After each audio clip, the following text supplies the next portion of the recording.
বেশ কয়েকদিন থেকে আমি হ্যাবিট ট্র্যাক করা শুরু করেছি এবং এটা জাস্ট আমার লাইফটা অনেকটা চেঞ্জ করে দিয়েছে এবং আমার নতুন হ্যাবিটগুলো বিল্ড করার জন্য অনেক, অনেক বেশি উপকার করেছে। সো বিষয়টা কি? তুমি জাস্ট একটা পেজ নিবা।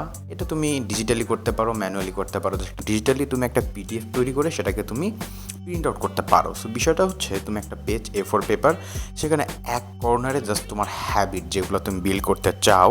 যেমন তুমি ধরো বুকস রিডিং, এটা হ্যাবিট বিল্ড করতে চাও, তাহলে তুমি চিন্তা করতে পারো প্রতিদিন আমি কতক্ষণ বইটা পড়বো।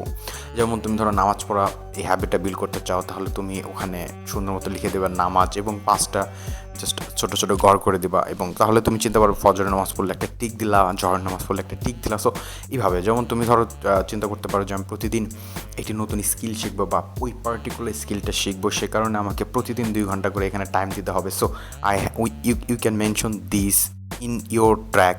সো ওখানে তুমি লিখে দিতে পারো যে আমি কমিউনিকেশন স্কিল শিখবো, তুমি ওখানে লিখে দিতে পারো যে আমি এডিটিং শিখবো। সো দ্যাট তুমি তাহলে বুঝতে পারবা যে উইকলি অথবা মান্থলি সেটাকে সেট করতে পারো।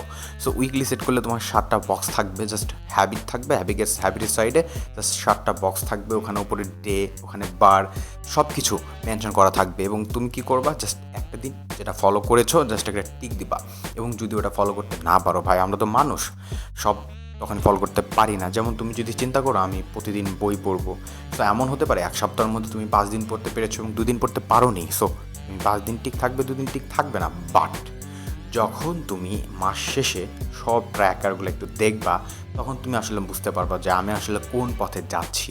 এমন কি হচ্ছে যে আমি নামাজ পড়তে চাচ্ছি, বাট এটা দিন শেষে দেখা গেল 1 মাসের মধ্যে আমি 10 দিন পড়েছি।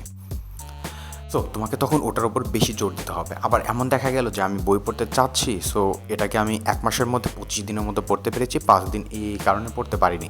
সো তুমি এখানে 2টা কাজ করতে পারো। একটা হচ্ছে তুমি স্যাটিসফাই থাকতে পারো যে না, আমি এটাকে অ্যাটলিস্ট খুব ভালো একটা পর্যায়ে নিয়ে গিয়েছি। আরেকটা করতে পারো যে আমি 5 দিন কেন পড়তে পারিনি। সো এই যে পার্টিকুলার যে ব্লগগুলো, সেগুলোকে তুমি তোমার লাইফ থেকে বাদ দিতে পারো। সো এইভাবে তুমি তোমার হ্যাবিটটাকে ট্র্যাক করতে পারবা। সো আমাকে অনেকে কোশ্চেন করে যে আমি কেন হ্যাবিট ট্র্যাক করবো? চাইলে তো অ্যালার্ম দিয়ে রাখলাম, সকালবেলা ঘুম থেকে উঠলাম, এটা করলাম, ওটা করলাম, শেষ। সে এত প্যারা নেওয়ার কী দরকার? সো প্যারা নেওয়ার দরকার আছে, কারণ বদ অভ্যাসের থেকে ভালো অভ্যাস বিল্ড করা সবচেয়ে কঠিন কাজ। তো সে কারণে হ্যাবিট ট্র্যাক করাটা একটা ইমার্জেন্সি যারা তাদের লাইফটাকে রিবিল্ড করতে চায়।